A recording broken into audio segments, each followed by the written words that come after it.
Kalau ini cuma pembunuhan biasa, kenapa sampai hari ini masih banyak yang merasa kebenarannya belum benar-benar keluar? Dan yang lebih aneh, orang yang meninggal ini bukan orang sembarangan.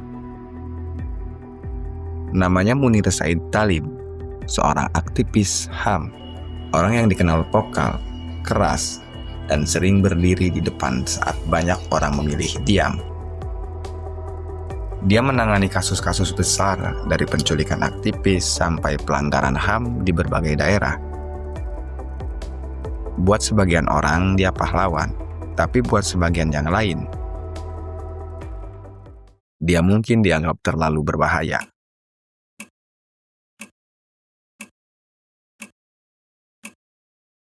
Di tahun 2004, Munir berangkat ke Belanda.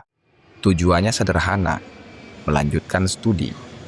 Tapi perjalanan itu berubah jadi perjalanan terakhirnya. Tanggal 6 September 2004, Munir naik pesawat Garuda Indonesia dari Jakarta menuju Amsterdam. Semua terlihat normal. Bandara, penumpang, awak kabin. Gak ada yang terlihat aneh. Sampai satu momen kecil yang kalau dilihat sekilas, kelihatan gak penting. Munir sempat minum sesuatu di dalam pesawat. Gak lama setelah itu, dia mulai merasa gak enak badan. Awalnya mungkin cuma dikira kelelahan atau jet lag. Tapi kondisinya makin memburuk. Sampai akhirnya, di tengah perjalanan panjang itu, Munir meninggal dunia di dalam pesawat. Dan di titik ini, harusnya cerita selesai. Sakit, meninggal, selesai. Tapi ternyata, gak sesederhana itu.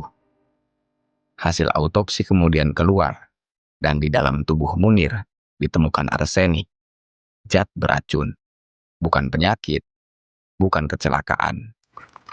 Sesuatu yang masuk ke dalam tubuhnya. Pertanyaannya sekarang, bagaimana racun itu bisa masuk?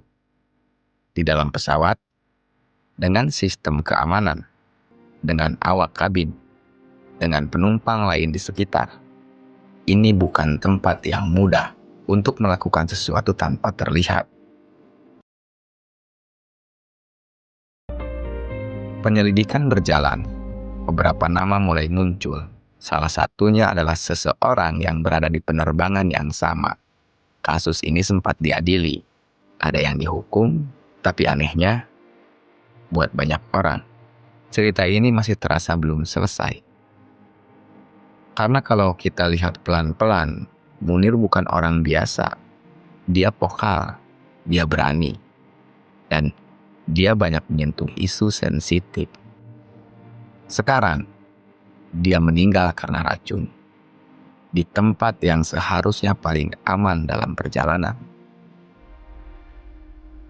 Jadi pertanyaannya bukan cuma siapa yang melakukan ini, tapi juga apakah semua yang terlibat benar-benar sudah terungkap? Karena sampai hari ini, kasus ini masih menyisakan satu hal. Bukan sekedar kematian, tapi kemungkinan bahwa ada bagian dari cerita ini yang belum pernah benar-benar diceritakan.